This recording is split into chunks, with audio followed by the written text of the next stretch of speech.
Hello friends, welcome to my channel. ಇವತ್ತು ನಾನು ನಿಮಗೆ ವೈರಾಲಜಿಲಿ ಫಸ್ಟ್ ಬಂದುಬಿಟ್ಟು HIV ಅದ್ರ ಬಗ್ಗೆ ತಿಳಿಸ್ಕೊಡೋಣ ಅಂತ. ಇವಾಗ HIV ಯಾವ ಥರ ಬರುತ್ತೆ, ಯಾವ ಥರ ಟ್ರಾನ್ಸ್ಮಿಟ್ ಆಗುತ್ತೆ, ಅದನ್ನೆಲ್ಲ ಈ ವಿಡಿಯೋದಲ್ಲಿ ತಿಳಿಸ್ಕೊಡ್ತೀನಿ. ಈಗ ಈ ವಿಡಿಯೋದು ಫಸ್ಟ್ ಇಂಟ್ರೊಡಕ್ಷನ್ ನೋಡೋಣ. ಇದರಲ್ಲಿ ಫಸ್ಟ್ HIV ಫಸ್ಟ್ ಐಡೆಂಟಿಫೈಡ್ ಇನ್ 1981 ಐಡೆಂಟಿಫೈ ಮಾಡ್ತಾರೆ. ಎಲ್ಲಿ ಐಡೆಂಟಿಫೈ ಮಾಡ್ತಾರೆ ಅಂದರೆ US ಅಮಾಂಗ್ ಹೋಮೋಸೆಕ್ಷುವಲ್ಸಲ್ಲಿ ಅದನ್ನು ಐಡೆಂಟಿಫೈ ಮಾಡ್ತಾರೆ.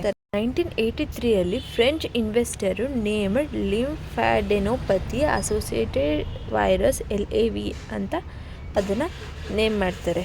ಮತ್ತು 1984 ಆ ವೈರಸ್ನ ಐಸೋಲೇಟ್ ಮಾಡಿ ಗೆಲೋ ಆ್ಯಂಡ್ ಕೋವರ್ಕರ್ಸ್ ಏನು ಮಾಡ್ತಾರೆ, ನ್ಯಾಷನಲ್ ಇನ್ಸ್ಟಿಟ್ಯೂಟ್ ಆಫ್ ಹೆಲ್ತಲ್ಲಿ ಯುನೈಟೆಡ್ ಸ್ಟೇಟಲ್ಲಿ ಅದನ್ನು ಐಸೋಲೇಟ್ ಮಾಡ್ತಾರೆ.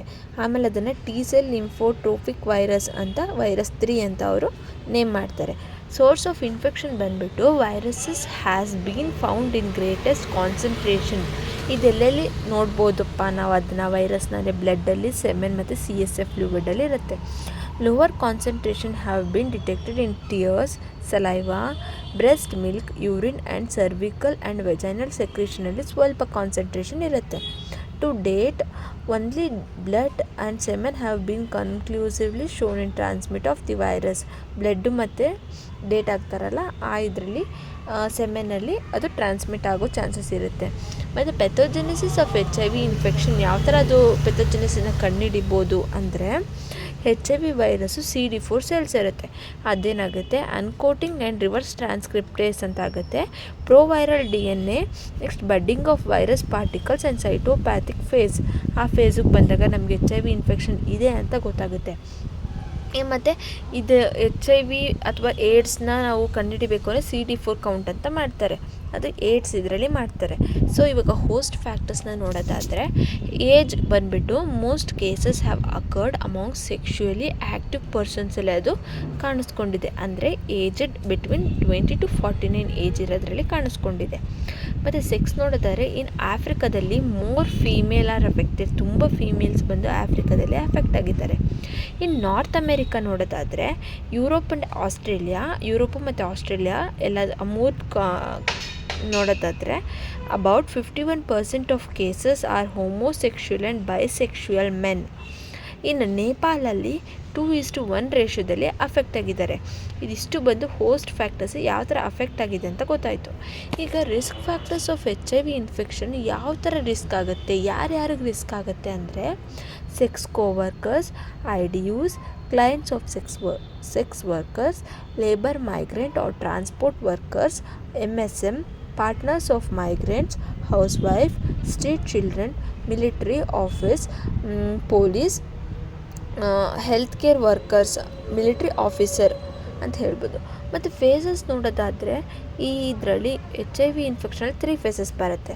ಅದರಲ್ಲಿ ಫೇಸ್ 1 ಬಂದು 3 to 12 ವೀಕ್ಸ್ ಇರುತ್ತೆ. ಅದರಲ್ಲಿ ಅಕ್ಯೂಟ್ HIV ಸಿಂಡ್ರೋಮ್ ಅಂತಲೇ ಹೇಳ್ಬೋದು. ಮತ್ತು ಸೋರ್ ಥ್ರೋಟ್ ಬರುತ್ತೆ, ಫೀವರ್, ಸ್ಕಿನ್ ರ್ಯಾಷಸ್ ಆಗ್ಬೋದು, ಮೆನೆಂಜೈಟಿಸ್, ವೈರೇಮಿಯಾ ಆಗುತ್ತೆ. ಇದಿಷ್ಟು ಆದಾಗ ಇದು ಬಂದು ಫೇಸ್ 1. ಇದು ಬಂದ್ಬಿಟ್ಟು 3 to 12 ವೀಕ್ಸಲ್ಲಿ ನಮಗೆ ಕಾಣಿಸ್ಕೊಳ್ಳುತ್ತೆ, ಫಸ್ಟ್ ಫೇಸ್ ಅಂತಲೇ ಹೇಳ್ಬೋದು.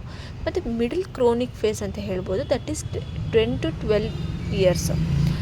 Competition between HIV and host immune ಸಿಸ್ಟಮಲ್ಲಿ ಕಾಂಪಿಟೇಷನ್ ಇರುತ್ತೆ. ಏನಪ್ಪ ಅಂದರೆ ಇವಾಗ HIV ಒಂದು ವೈರಸ್ಸು ಮತ್ತು ಹೋಸ್ಟ್ ಇಮ್ಯೂನ್ ಸಿಸ್ಟಮ್, ಇವಾಗ ಹೋಸ್ಟ್ ನಾನಾಗಿದ್ದರೆ ನನ್ನಲ್ಲಿರುವಂಥ ಇಮ್ಯೂನ್ ಸಿಸ್ಟಮು ಎರಡರ ಮಧ್ಯೆನೂ ಕಾಂಪಿಟೇಷನ್ ಇರುತ್ತೆ. ಮತ್ತು patient asymptomatic or has a mild symptoms. ಈ ಪೇಷಂಟ್ಗೆ ಅಸಿಂಪ್ಟಮ್ಯಾಟಿಕ್ ಆಗಿರ್ಬೋದು, ಬಟ್ ಆದ್ರೂ ಒಂದು ಸ್ವಲ್ಪ ಸಿಮ್ಟಮ್ಸ್ ಮೈಲ್ಡಾಗಿ ಇರುತ್ತೆ. ಮತ್ತು ಮಾಡರೇಟ್ ವೈರೇಮಿಯಾ ಇವ್ರಿಗೆ ಕಾಣಿಸ್ಕೊಳ್ಳುತ್ತೆ.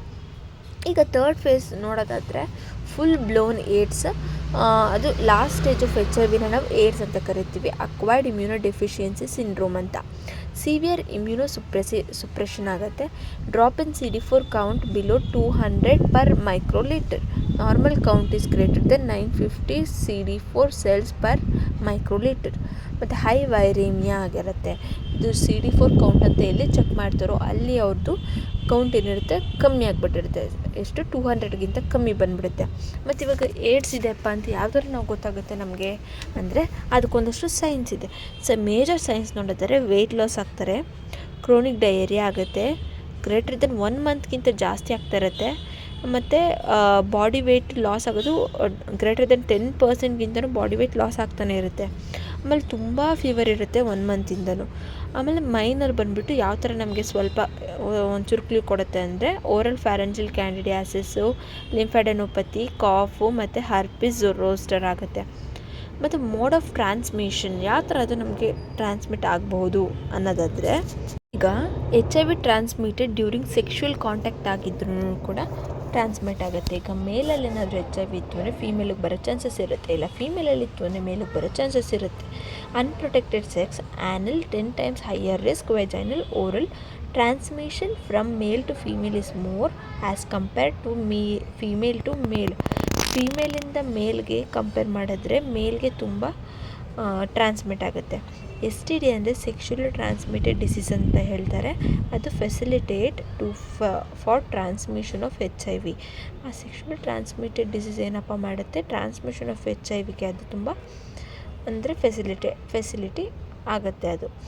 ಇದು ನಿಮ್ಗೊಂದು ಪಾಯಿಂಟ್ ಗೊತ್ತಾಯಿತು. ಇವಾಗ ಸೆಕೆಂಡ್ ಪಾಯಿಂಟ್ ನೋಡೋದಾದರೆ ಏನಪ್ಪ ಅಂದರೆ ಥ್ರೂ ಇನ್ಫೆಕ್ಟೆಡ್ ಬ್ಲಡ್. ಇವಾಗ ಬ್ಲಡ್ ಡೊನೇಟ್ ಮಾಡಿರ್ತಾರೆ, ಫಸ್ಟ್ ನಾವು ಅವ್ರಿಗೆ HIV ಇದೆಯಾ, ಏನು ಸೆಕ್ಷುವಲಿ ಟ್ರಾನ್ಸ್ಮಿಟೆಡ್ ಡಿಸೀಸಸ್ ಇದೆಯಾ ಅಂತೆಲ್ಲ ಚೆಕ್ ಮಾಡಿ ಆಮೇಲೆ ನಾವು ಆ ಬ್ಲಡ್ನ ಪೇಷಂಟಿಗೆ ಕೊಡಬಾರ್ದು ಅನ್ನೋದನ್ನು ಕನ್ಫರ್ಮ್ ಮಾಡ್ತೀವಿ.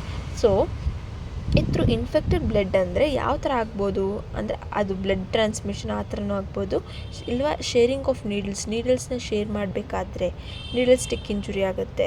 Use of contaminated needles and syringes ಏನಾಗುತ್ತೆ, ಇವಾಗ ಕಂಟ್ಯಾಮಿನೇಟ್ ಆಗಿರುತ್ತೆ, ಆ ಸಿರಿಂಜ್ನ ಯೂಸ್ ಮಾಡಬಾರ್ದು, ಬಟ್ ಆದರೂ ಯೂಸ್ ಮಾಡಿದ್ರೆ HIV ಬರೋ ಚಾನ್ಸಸ್ ಇರುತ್ತೆ. ಮತ್ತು HIV is transmitted through infected blood or blood ಪ್ರಾಡಕ್ಟ್ಸಿಂದನೂ ಕೂಡ ಅದು ನಮಗೆ ಟ್ರಾನ್ಸ್ಮಿಟ್ ಆಗುತ್ತೆ.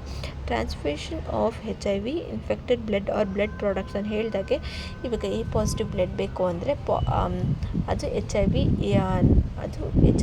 ಪೇಷಂಟ್ ಆಗಿರಬಾರ್ದು. ಆವಾಗಿದ್ದರೆ ಮಾತ್ರ ನಾವು ಪೇಷಂಟ್ಗೆ ಅದನ್ನು ಕೊಡ್ಬೋದು.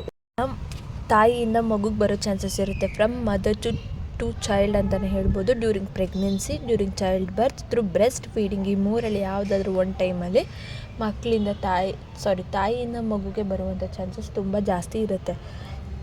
ಈಗ ಅದನ್ನು ಯಾವ ಥರ ಲ್ಯಾಬ್ ಡಯಾಗ್ನೋಸಿಸ್ ಮಾಡ್ತಾರೆ ಅಂದರೆ ಡೈರೆಕ್ಟ್ ಟೆಸ್ಟಲ್ಲಿ ELISA ಅಂತ ಮಾಡ್ತಾರೆ. ದಟ್ ಈಸ್ ಎನ್ಸೈಮ್ ಲಿಂಕ್ಡ್ ಇಮ್ಯುನೋಸಾರ್ಬೆಂಟ್ ಅಸೆ ಅಂತ, ಸೆರೋಲಾಜಿಕ್ ಅಸೆ ಅಂತ. ಅದು ಬಂದು ರಿಕಾಂಬಿನೆಂಟ್ DNA ಟೆಕ್ನಿಕ್ಸಿಂದ ಮಾಡ್ತಾರೆ. ವೈರಲ್ ಐಸೋಲೇಷನ್ ಇನ್ ಕಲ್ಚರ್, PCR ಅಂದರೆ ಪಾಲಿಮರೇಸ್ ಚೈನ್ ರಿಯಾಕ್ಷನ್ ಅಂತ. ಇಂಡೈರೆಕ್ಟ್ ಟೆಸ್ಟ್ ಕೂಡ ಮಾಡ್ತಾರೆ, ಅದೇ CD4 ಕೌಂಟ್ ಅಂತ ಮಾಡ್ತಾರೆ. ಲಿಂಫೋಪೇನಿಯಾ, ಲಿಂಫೋನೋಡ್ ಬಯಾಪ್ಸಿ, ಇದಿಷ್ಟು ಬಂದುಬಿಟ್ಟು ಲ್ಯಾಬ್ ಡಯಾಗ್ನೋಸಿಸಲ್ಲಿ ಫಸ್ಟ್ ಬಂದು ಡೈರೆಕ್ಟ್ ಟೆಸ್ಟ್ ಅಥವಾ ಇಂಡೈರೆಕ್ಟ್ ಟೆಸ್ಟು ಮತ್ತು ರ್ಯಾಪಿಡ್ ಟೆಸ್ಟ್ ಕೂಡ ಇದೆ. ದಟ್ ಈಸ್ ಕಾರ್ಡ್ ಫಾರ್ಮಲ್ಲಿ ಮಾಡ್ತಾರೆ, ಇಲ್ಲ ಕೂಮ್ಸ್ ಟೆಸ್ಟಲ್ಲಿ ಮಾಡ್ತಾರೆ. ಮತ್ತು ಇನ್ಕ್ಯುಬೇಷನ್ ಪೀರಿಯಡ್ ನೋಡೋದಾದರೆ current data suggest that the incubation periods is uncertain. ಇದು ಕರೆಂಟಾಗಿ ನಮ್ಗೆ ಕರೆಂಟಾಗಿ ಏನು ಹೇಳ್ತಿದ್ದಾರಪ್ಪ ಅಂದರೆ ಅದಕ್ಕೆ ಸರ್ಟನಾಗಿ ಇಷ್ಟು ಪೀರಿಯಡ್ ಅಂತ ಹೇಳೋದಕ್ಕಾಗಲ್ಲ. From few months to years, 10 years or even more, ಅಲ್ಲಿವರೆಗೂ ಅದರದ್ದು ಇನ್ಕ್ಯುಬೇಷನ್ ಪೀರಿಯಡ್ ಇರಬಹುದು. ಇವಾಗ ತುಂಬ ಎನರ್ಜೆಟಿಕ್ ಪರ್ಸನ್ ಇರ್ತಾರೆ, ಅವರಲ್ಲಿ ಇರುತ್ತೆ, ಬಟ್ ಅದು ಕಾಣಿಸ್ಕೊಳ್ಳಲ್ಲ, ಅವ್ರಿಗೆ ತುಂಬ ಏನೋ ಸಿಂಪ್ಟಮ್ಸೇ ಇರೋಲ್ಲ, ಆ ಥರನೂ ಇರುತ್ತೆ. ಅದೇ ಈಗ ಅದನ್ನು ಯಾವ ಥರ ಪ್ರಿವೆಂಟ್ ಮಾಡೋದು, ಪ್ರಿವೆನ್ಷನ್ ಇರುತ್ತಲ್ಲ, ಸೊ ಅದನ್ನು ನಾನು ಹೇಳ್ತೀನಿ ಕೇಳಿ. ಈಗ ರೇಸಿಂಗ್ ಅವೇರ್ನೆಸ್, ಇವಾಗ ನಮ್ಮ ಅಕ್ಕಪಕ್ಕ ಇರುವಂಥವರಲ್ಲಿ ನಾವು ಇದನ್ನು ಒಂದು ಸ್ವಲ್ಪ ಕಾಮನ್ ನಾಲೆಡ್ಜಾಗಿ ಹೇಳಬೇಕಾಗತ್ತೆ. ರೇಸಿಂಗ್ ಅವೇರ್ನೆಸ್ ಅಂದರೆ ನಿಮ್ಮ ಪರಿಚಯ ಇರೋರಿಗೆ ಯಾರಿಗಾದ್ರೂ ಸರಿ ಹೇಳ್ಬೋದು. To be faithful to partner, ಇವಾಗ ಮದುವೆ ಆಗಿರೋರು ಅವ್ರ ಪಾರ್ಟ್ನರ್ಗೆ ಅವರು ತುಂಬ ಫೇತಾಗಿ ಅಂದರೆ ಅವರು ಸಿನ್ಸಿಯಾರಿಟಿಯಿಂದ ಅವ್ರು ಈ ಥರ ಇದೆ ಪ್ರಾಬ್ಲಮ್ ಅಂತ ಹೇಳ್ಕೊಂಡ್ರೆ ಅಲ್ಲೊಂದು ಸಜೆಷನ್ ಸಿಗುತ್ತೆ. ಯೂಸ್ ಆಫ್ ಕಾಂಡಮ್ಸ್ ಯೂಸ್ ಮಾಡೋದ್ರಿಂದ ಪ್ರಿವೆನ್ಷನ್ ಮಾಡ್ಬೋದು. ID use should be informed not to share needles and syringes. Distribution of IE's materials, advertisement and different media or ಚಾನಲ್ಸಿಂದ ನಾವು ಅದನ್ನು ಹೇಳ್ಬೋದು. ಮತ್ತು prevention of blood borne HIV infection, ಇವಾಗ ತಂದೆಗಿದೆ ಅಂದಾಗ ಮಗುಗೆ ಬರೋ ಚಾನ್ಸಸ್ ಇರುತ್ತೆ, ಅಲ್ಲಿ ನಾವು ಅದನ್ನು ಯಾವ ಥರ ಪ್ರಿವೆಂಟ್ ಮಾಡ್ಬೋದು ಅಂತ ಹಾಸ್ಪಿಟಲ್ಗೆ ಹೋಗಿ ತಿಳ್ಕೊಬೇಕು. People in high risk groups should be urgent to refrain from donation of blood, body organs, sperms and other tissues. ಇದೆ ಅಂದಾಗ ಅವರು ಬ್ಲಡ್ಡು, ಬಾಡಿ ಆರ್ಗನ್ಸು, ಸ್ಪರ್ಮ್ಸ್ ಅಥವಾ ಅದರ್ ಟಿಶ್ಯೂಸ್ನ ಡೊನೇಟ್ ಮಾಡಲೇಬಾರ್ದು. The donor should be screened for HIV 1 and 2 before transfusion. ಬ್ಲಡ್ಡನ್ನು ಕೊಡ್ತಾ ಇದ್ದೀವಿ ಅಂದಾಗ ಅವರು 1 ಮತ್ತು 2 ಟೆಸ್ಟ್ನ ಮಾಡಿಸ್ಕೋಬೇಕು. Strict sterilisation technique should be applied to the hospitals and clinics. Sterilisation technique ತುಂಬ important. Avoid injection unless they are absolutely necessary. ಅದು ನೆಸೆಸರಿ ಇದ್ದರೆ ಇಂಜೆಕ್ಷನ್ಸ್ನ ಯೂಸ್ ಮಾಡಬೇಕು, ಇಲ್ಲ ಅಂದಾಗ ಸುಮ್ಮನೆ ಯೂಸ್ ಮಾಡೋದನ್ನು ಅವಾಯ್ಡ್ ಮಾಡಬೇಕು. Rehabilitation of HIV or AIDS cases. ಇವಾಗ ಎಷ್ಟೆಷ್ಟು ಜನ ಇದ್ದಾರೆ ಆ ಕೇಸಸ್ ಬಗ್ಗೆ ಎಲ್ಲ ಒಂದು ಸ್ವಲ್ಪ ಡೀಟೇಲ್ಸ್ ತೊಗೊಳ್ಳೋದು, ಮತ್ತು ಅದ್ರ ಬಗ್ಗೆ ಅವ್ರಿಗೆ ಹೇಳೋದು, ಈ ಥರ ಆಗುತ್ತೆ, ಅದ್ರ ಬಗ್ಗೆ ಎಲ್ಲ ಸ್ವಲ್ಪ ಅವ್ರಿಗೆ ಅವೇರ್ನೆಸ್ನ ಕೊಡೋದ್ರಿಂದ ಏನಾಗುತ್ತೆ, ಅವ್ರಿಗೂ ಸ್ವಲ್ಪ ಇನ್ಫಾರ್ಮೇಷನ್ ತಿಳ್ಕೊಳ್ತಾರೆ. ಅವರು ಕೂಡ ಒಂದು ಸ್ವಲ್ಪ ಆ ಇನ್ಫೆಕ್ಷನ್ಗೆ ಇದಾಗಲ್ಲ, ಅವ್ರಿಗೂ ಇನ್ಫೆಕ್ಷನ್ನ ತಡೆಗಟ್ಬೋದು. ಮತ್ತು ART ಅಂತ ಮಾಡ್ತಾರೆ. ART ಅಂದರೆ ಆ್ಯಂಟಿ ರೆಟ್ರೋವೈರಲ್ ಥೆರಪಿ ಅಂತ. Nucleoside analogue introduced in 1987 introduce ಆಗಿದ್ದು. Zidovudine, AZT, didanosine, DDL, zalcitabine, DDC, stavudine etcetera. These are not effective if used alone. ಇದನ್ನು ಅಲೋನಾಗಿ ಯೂಸ್ ಮಾಡಿದ್ರೆ ಏನು ಕೂಡ ಎಫೆಕ್ಟ್ ಇಲ್ಲ. ದಿಸ್ ಡ್ರಗ್ ಸ್ಲೋ HIV ಗ್ರೋತ್ನ ಇದೇನು ಮಾಡುತ್ತೆ, ಸ್ಲೋ ಮಾಡುತ್ತೆ. ರ್ಯಾಪಿಡಾಗಿ ಗ್ರೋತ್ ಆಗ್ತಾ ಇರುತ್ತೆ, ಬಟ್ ಅದು ಈ ಟ್ಯಾಬ್ಲೆಟ್ಸ್ ಏನು ಮಾಡುತ್ತೆ, ಸ್ಲೋ ಮಾಡುತ್ತೆ ಅಷ್ಟೇ. ಮತ್ತು also prevents transmission of HIV from an infected mother to her newborn. ಇವಾಗ ಟ್ಯಾಬ್ಲೆಟ್ಸ್ ತೊಗೊಳೋದ್ರಿಂದ ಆ ತಾಯಿಯಿಂದ ಮಗುಗೆ ಬರುವಂಥ ಚಾನ್ಸಸ್ನ ಅದು ಫುಲ್ಲು ಕಮ್ಮಿ ಮಾಡಿಬಿಡುತ್ತೆ. ಸೆಕೆಂಡ್ ನೋಡೋದಾದರೆ ಪ್ರೋಟೀಸ್ ಇನ್ಹಿಬಿಟರ್ಸ್. ಅದು ಮೋರ್ ಪವರ್ಫುಲ್ ದೆನ್ ಪ್ರೀವಿಯಸ್. ಹಿಂದೆ ಹೇಳಿದ್ದಕ್ಕಿಂತಲೂ ತುಂಬ ಪವರ್ಫುಲ್ ಇದು. Producing dramatic decreases in HIV levels in the blood. This reduces viral load in turn, enable CD4 levels to skyrocket. Ritonavir, NORVIR, indinavir, CRIXIVAN, nelfinavir, Viracept, amprenavir, Agenerase etcetera. Third ನೋಡೋದಾದರೆ non nucleoside ಅಥವಾ reverse transcriptase inhibitors ಅಂತ ಹೇಳ್ತಾರೆ. This is introduced in 1996 introduce ಆಗಿದ್ದು. 3 NNRTIS are available. ಇದು 3 ಆಗಿ available ಇದೆ ಅಂತೆ medicines.